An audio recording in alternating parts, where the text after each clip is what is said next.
Tutoriel 2, donc réalisation d'un exemple avec CodeBlocks. Donc, par exemple, je vais demander donc de créer une pièce, donc un modèle 3D, et je vais le faire soit se déplacer, soit par exemple le faire changer de couleur. Donc pour ça, je vais aller dans modifier. Donc on va donc dans créer un objet pour qu'il puisse donc créer notre modèle. Je peux aller dans forme. Donc on va choisir donc un modèle pour notre pièce. Par exemple, je vais choisir, donc, on va mettre un cœur, imaginons. Donc je peux, comme pour le dessin 3D, hein, soit enlever de la matière, soit créer de la matière. Donc par exemple, je vais moi juste créer de la matière et je veux changer la couleur, je vais le mettre d'abord en jaune. Si je vais sur le cœur, hein, donc vous avez donc notre cœur, donc pour le moment on le voit pas. On le verra apparaître quand je lancerai la simulation, puisqu'on va faire d'abord notre objet et on va ensuite ajouter nos différents éléments. Donc je peux ensuite par exemple rajouter des instructions différentes. Je peux lui demander de faire un déplacement, je peux lui demander de se déplacer.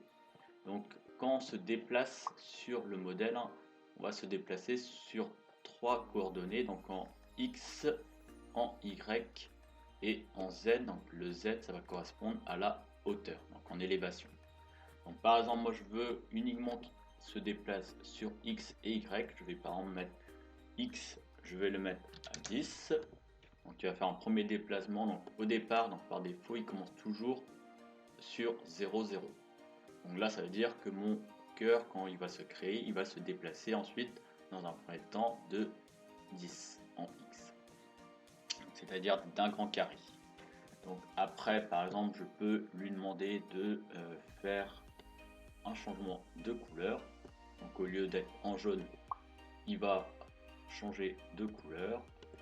Et on va par exemple lui demander ensuite de refaire cette partie là, donc déplacer. Donc là, par exemple, on va faire un clic droit et dupliquer.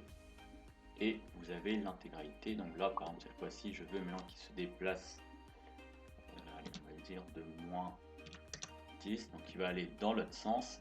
Et au lieu d'aller vers l'avant, je vais lui dire d'aller par exemple vers l'arrière.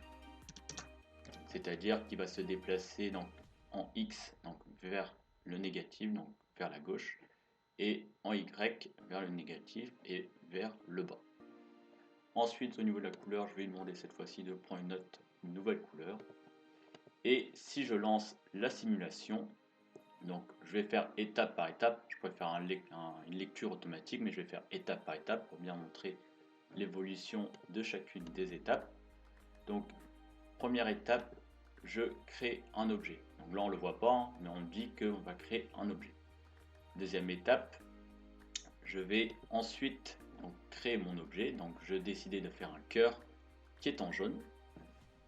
Troisième étape, on lui a demandé de se déplacer. Donc en fait il va se déplacer par rapport au centre. Donc, si le centre du cœur était au départ à 0, 0, il s'est déplacé de 10 donc, vers la droite. Je vais faire l'étape suivante, il va changer de couleur. Cette fois-ci, maintenant, il va se déplacer. Donc là, comme j'expliquais, donc il va aller vers la gauche et vers le bas. Donc c'est pour ça qu'il a fait la diagonale.